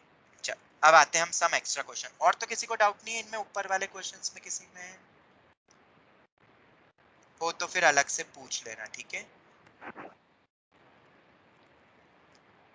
बहुत सारे क्वेश्चंस है, क्योंकि अगर कोई भी डाउट आए तो जैसे एक आइडेंटिटी वाला क्वेश्चन है, तुम एक बार देख लेना, ये वाला एक जैसे बहुत अच्छा क्वेश्चन है ये वाला, ठीक है? देखना है 14 वाला, देखा किसी ने 14 क्वेश्चन? बहुत ही बढ़िया क्वेश्चन है, आइडेंटिटी पे बेस्ड था ये वाला देखो, सब कुछ दिया हुआ है और तुम्हें बस थोड़ा सा दिमाग लगाना है। ये क्वाड्रेटिक इक्वेशन की तरह दिख रहा है तुम्हें, एक तरफ ले जाओगे तो, यस सर। और क्या बोला है, एक क्वाड्रेटिक इक्वेशन किससे सेटिस्फाई हो रही है, 3 डिस्टिंक्ट वैल्यूज ऑफ x से सेटिस्फाई हो रही है। ऐसा कभी सभी हो सकता है कोएफिशिएंट्स क्वाड्रेटिक को के 0 कर देंगे क्या क्या बोल रहे हो? सर, वो a = b = c = हाँ वैसा, अगर किसी भी क्वाड्रेटिक के तुम्हें क्वाड्रेटिक की एक्सप्रेशन, क्वाड्रेटिक लिखा नहीं है, क्वाड्रेटिक की तरह दिख रहा है क्योंकि डिग्री 2 है, अगर इस टाइप के एक्सप्रेशन के तुम्हें बोल दिए it has more than 2 roots, ये हमने डिटरमिनेंट के एक क्वेश्चन में भी देखा था, इसका मतलब है ये एक आइडेंटिटी में बदल गई है, और अगर ये आइडेंटिटी है तो a = b = c, अगर तीनों ही 0 हो गए तो बेटा कुछ भी x रखो, x के इनफाइनाइट रूट्स हो जाएंगे, बस ये याद रखना। क्योंकि क्वाड्रेटिक में अगर a 0 नहीं है तो ऑब्वियसली उसके कभी भी 2 से ज्यादा रूट्स नहीं हो सकते, तो इसको भी 0 कर दो, x के कोफिशिएंट को भी 0 कर दो, कांस्टेंट तो नहीं, तो उससे a और b निकल जाएगा, और अगर a और b निकल गया तो यहाँ पे सब्स्टिट्यूट कर दो, और फिर उसके बाद तो तुम कर सकते हो, मेरे ख्याल से देख लोगे ना, मेरे ख्याल से तो देख लो, ठीक है? यहाँ पे दिया हुआ भी f of gx, और gx एक लीनियर फंक्शन है, देख लोगे ना, ये बताओ क्या एक बार सॉल्यूशन,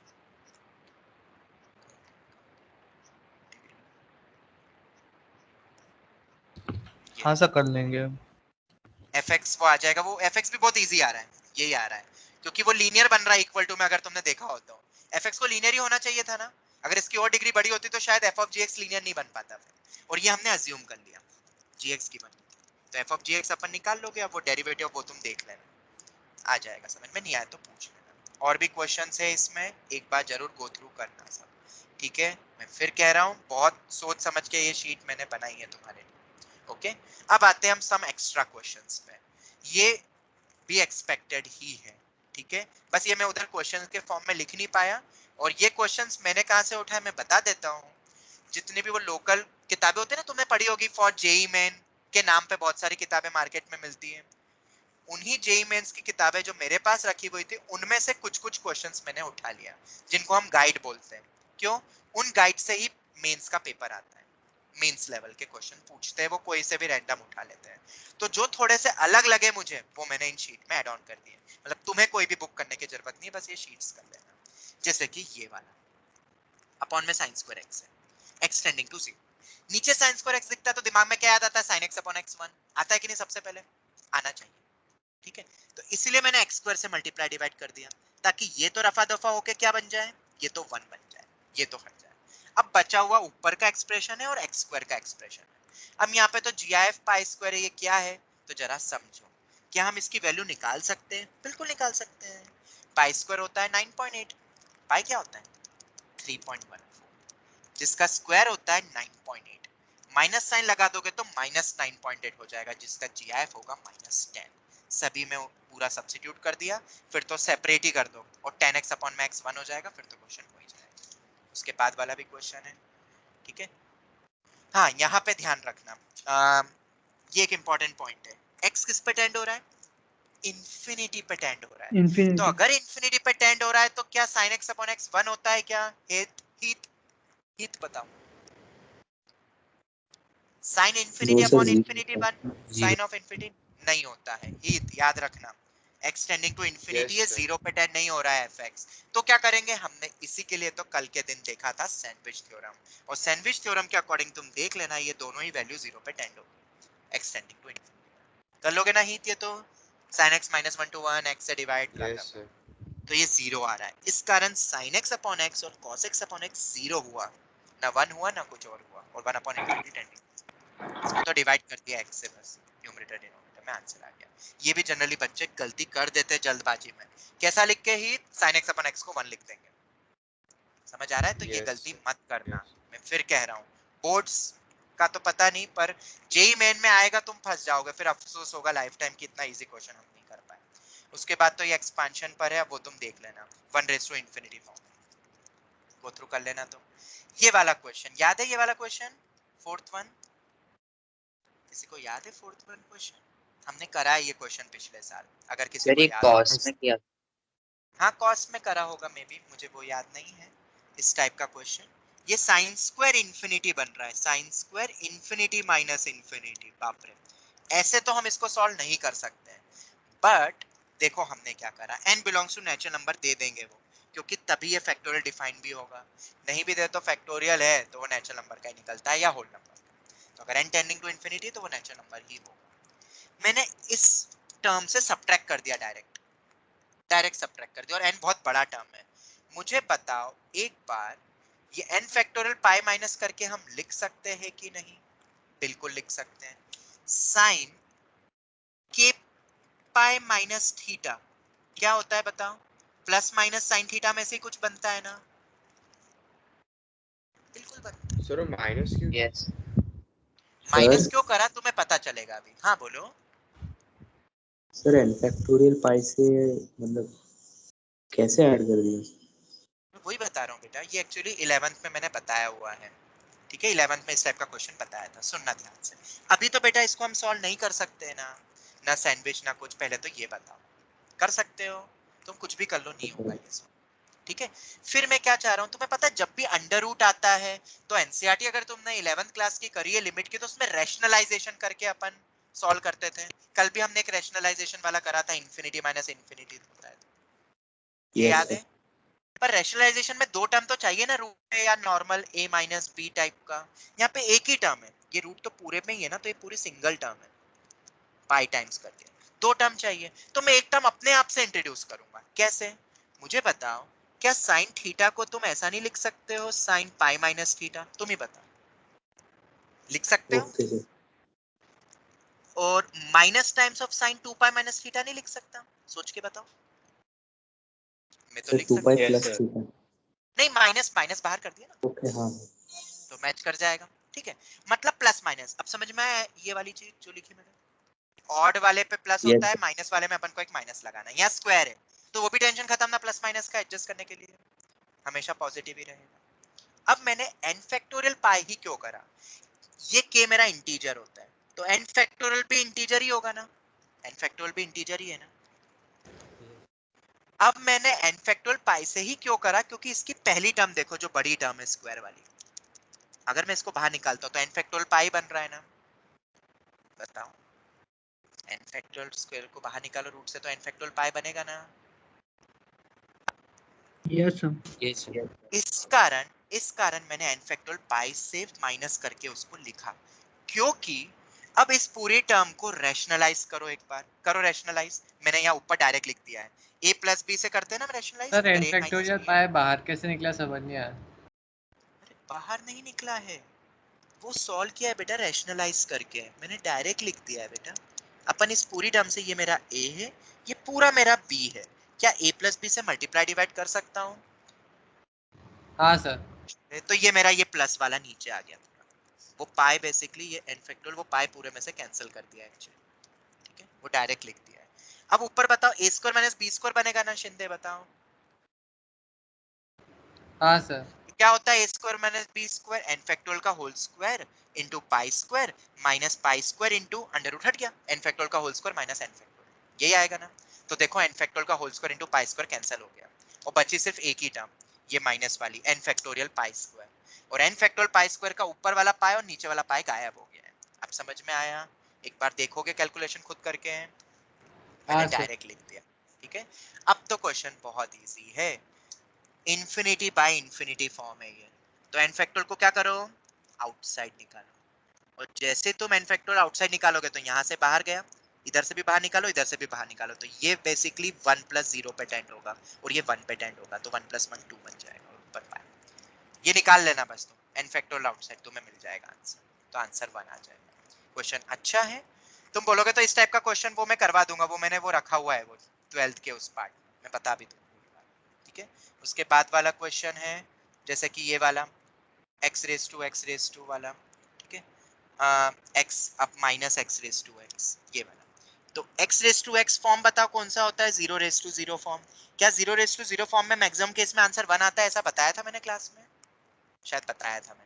तीन टाइप के क्वेश्चन में मैक्सिमम केस में आंसर 1 ही आता है, लॉग लो और LH रूल लगाने के लिए इंफिनिटी बाय इंफिनिटी या 0 बाय 0 में बदलो और पूरा करो सॉल्व, मैंने क्लास में बताया भी था।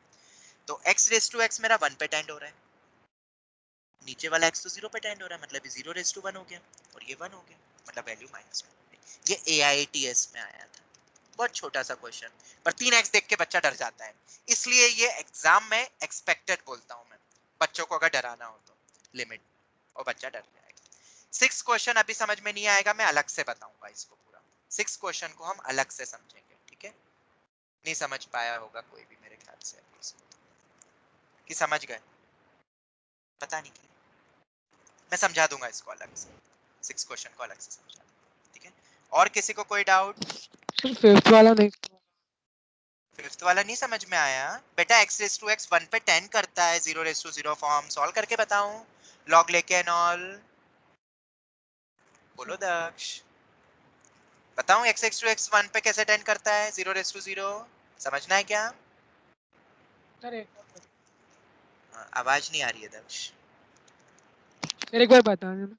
चलो ठीक है, इसकी वैल्यू l मान ली, मैंने पिछली क्लास में ही बताया था बेटा, प्रीवियस टू प्रीवियस लेक्चर में, log l हो गया, 0 रेस टू 0 या इंफिनिटी रेस टू 0 में हम log लेके करते, इतना तो याद है ना बेटा दक्ष, कि वो भी भूल गए?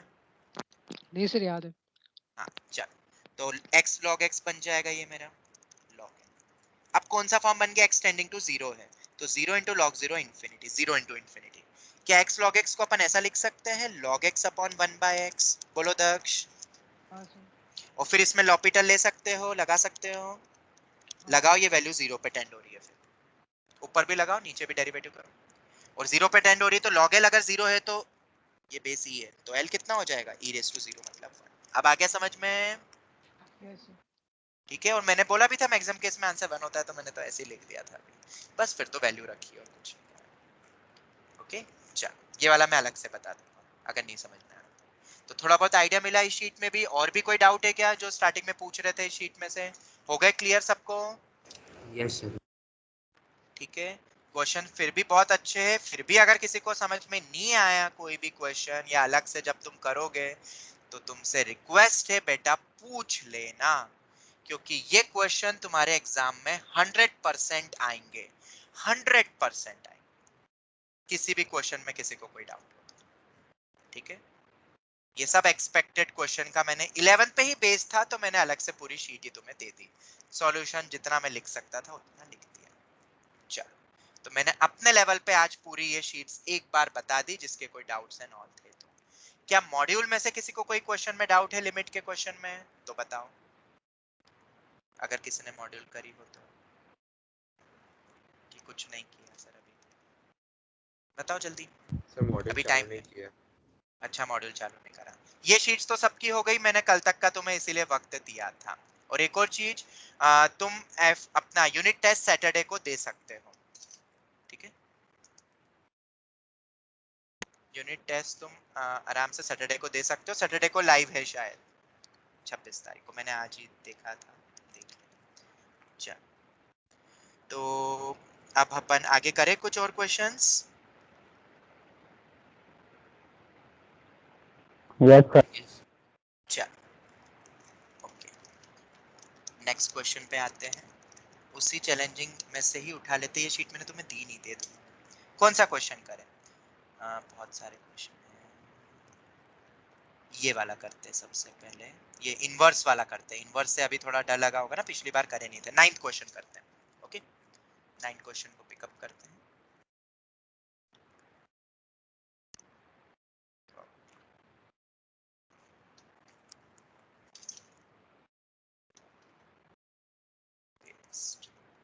चल देख लेते हैं ये क्वेश्चन, एक बार सभी लिख लेना। ये सब फ्रैक्शनल पार्ट है।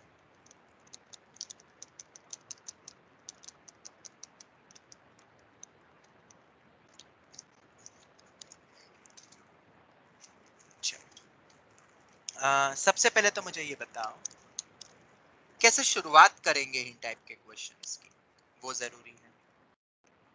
और मैंने यहाँ पे एंड ये लिख के गलत तो नहीं कर दिया? ये h टेंडिंग टू 0 होना चाहिए था शायद। जस्ट आपने शायद गलती से एंड को h लिख दिया हो।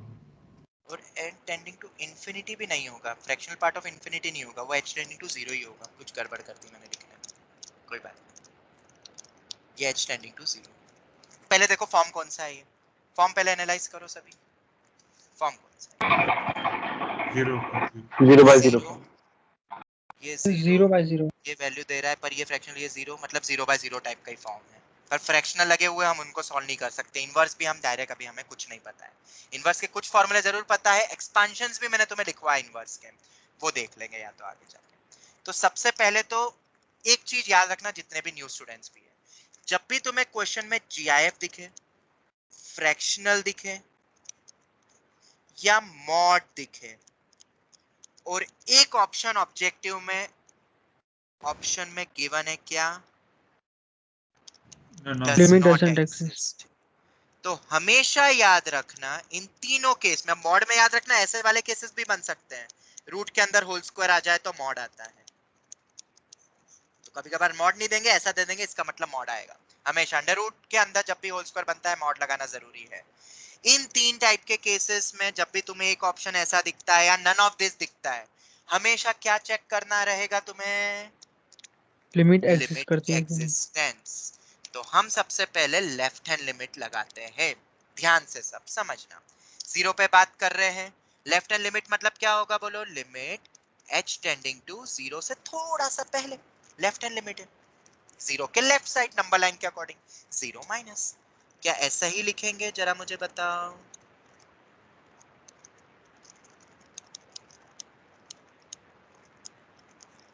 बोलो जल्दी। 0 माइनस। और अभी इसको भी डिकोड कर लेंगे भी अपन। पहले मैं क्वेश्चन वापस लिख दूं। इनटू h भी फ्रैक्शनल पार्ट। बाप रे कितने फ्रैक्शन बने। चलो तो इसको सॉल्व करने के लिए अपन सबसे पहले क्या करते हैं, कुछ नया मान लेते हैं अपन, वेरिएबल t ले लेते हैं। t tending to 0। मैं क्या कर रहा हूँ, t को मैं 0 माइनस h के बराबर रख देता हूँ। 0 से थोड़ा सा कम है ना, सॉरी h को, h जो है उसको 0 माइनस t रख देता हूँ। और t अपना क्या है? पॉजिटिव में, याद रखना। 0 से थोड़ा सा कम है ना, तो वो थोड़ा सा कम को मैंने t मान लिया है, पॉजिटिव। तो चलो यहाँ पे रख देते हैं sine inverse fractional part of 0 minus h। t कितना हो जाएगा ये h को? माइनस t बहुत छोटा और पॉजिटिव में, याद रखना, पॉजिटिव में 0 minus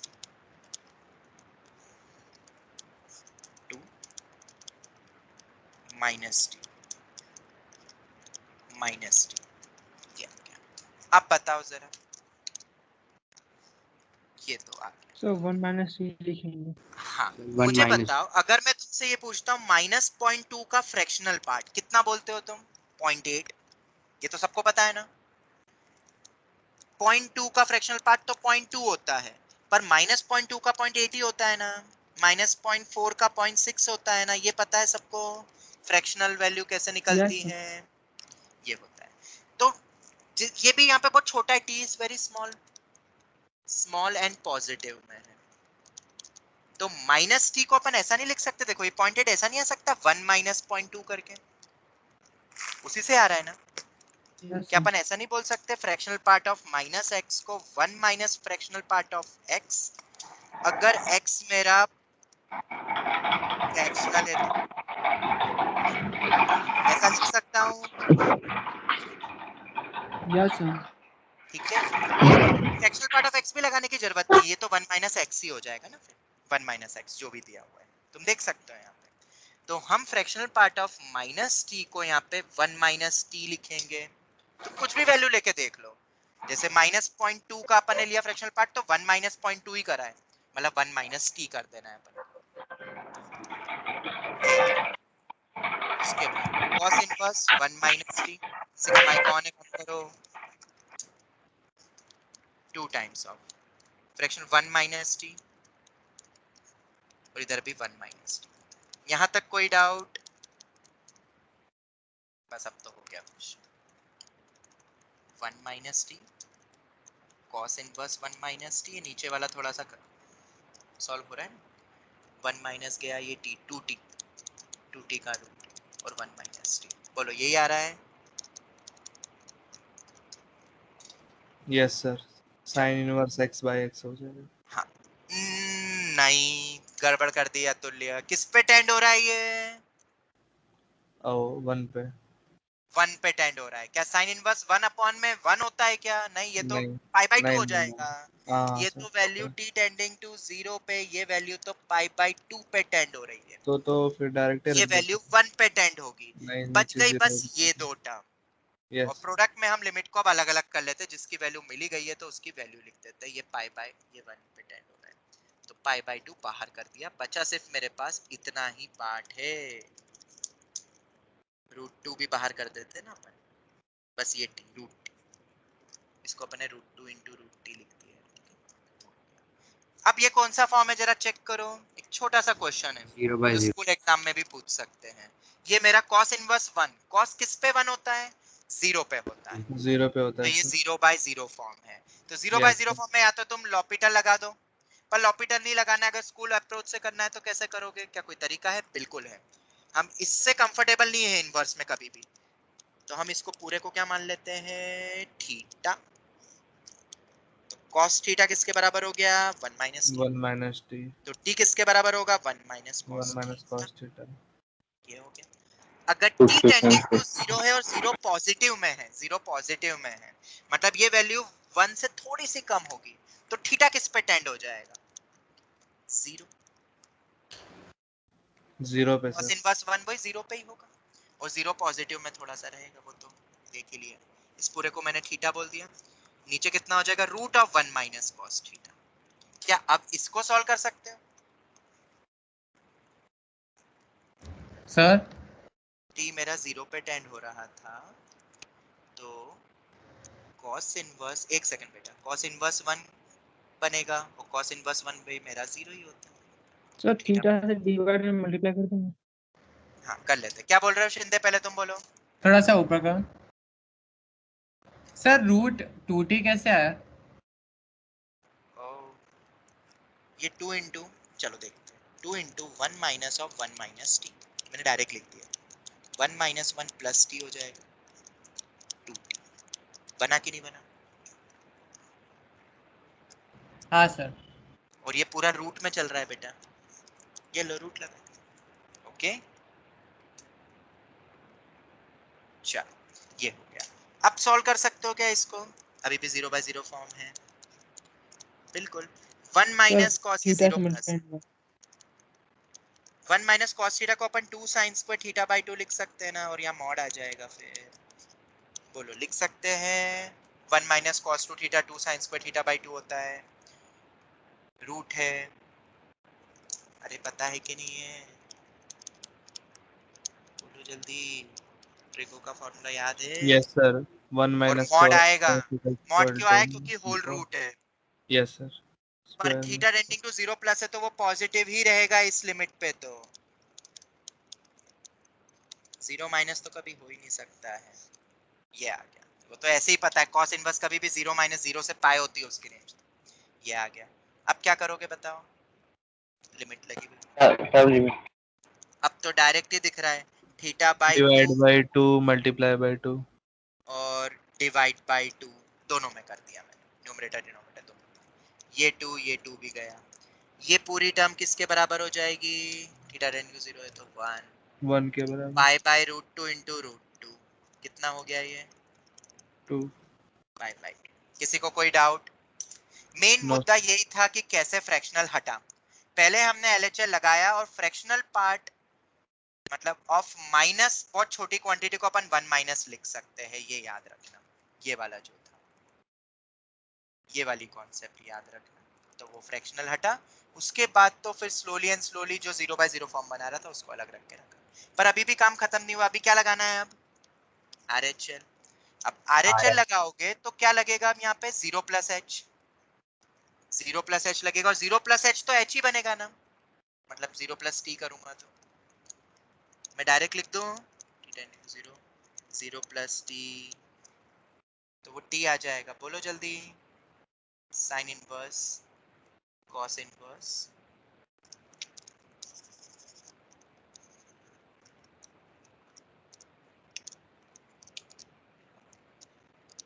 sign inverse t, cos inverse t. नीचे बताओ क्या है? 2 1 minus under root of 2 times of 1 minus t, और यही है ना? यही होगा ना? बोलो जल्दी से। h को मैंने 0 प्लस टी रखा आरएचएल में, 0 से थोड़ा सा आगे। Any doubt? देख लो, ये था क्वेश्चन। अब मैंने पूरे को बदल दिया। अब मुझे बताओ 0.2 का फ्रैक्शनल पार्ट क्या होता है? 0.2 का फ्रैक्शनल पार्ट 0.2 ही होता है। 0.3 का फ्रैक्शनल पार्ट 0.3। मतलब फ्रैक्शनल पार्ट ऑफ x तो x ही होता है अगर x मेरा 0 से 1 के बीच में हो तो। ये याद आया? और t यहाँ पे क्या है? Very small and positive. तो क्या फ्रैक्शनल पार्ट हटा दूं तो चल जाएगा? बोलो बोलो जल्दी। क्या ऐसा लिख यस सकते सर। हैं? चलो, तो ये हो गया, ये हो गया, ये हो गया। क्या इसको सॉल्व कर सकते हो आप? t tending to 0 plus. अब देखो क्या क्या वैल्यू बन रही है सबकी। cos इनवर्स 0, cos इनवर्स 0 किस पे टेंड होता है? cos किस पे 0 होता है? पाई बाय 2 पे। तो ये पाई बाय 2 पे टेंड हो रहा है, ये 0 पे टेंड हो रहा है, ये 0 पे टेंड हो रहा है, और ये √2 पे टेंड हो रहा है। हो रहा है कि नहीं? तो जो 0 बाय 0 फॉर्म बना रहा है उसको तो हम अलग रखेंगे, लिमिट अभी नहीं लगा सकते, इंडिटरमिनेट फॉर्म है। बाकी वैल्यूज ये पाई बाय 2 और ये √2, पाई बाय 2 √2 बाहर कर दिया, बच क्या गया? Sine inverse t by √t। बोलो यही बच रहा है ना? आराम से देख लो।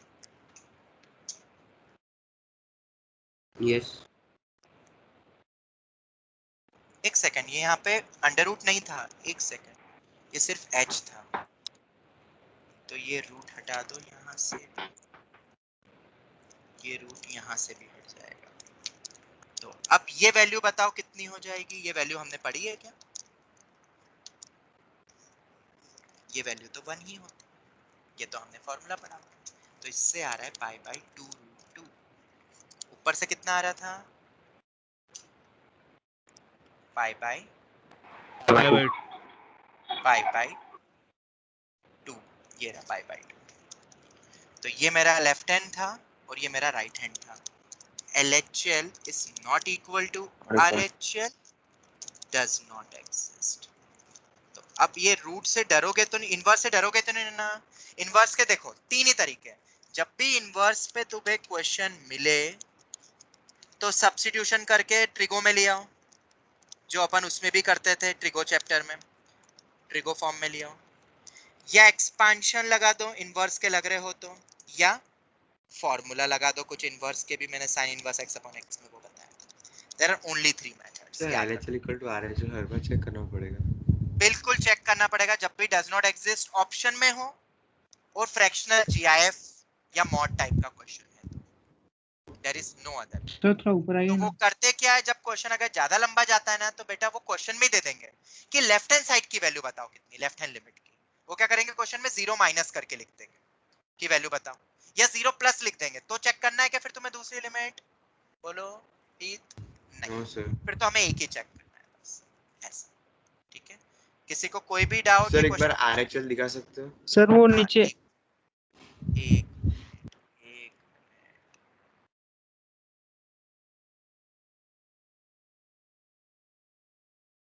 Okay sir.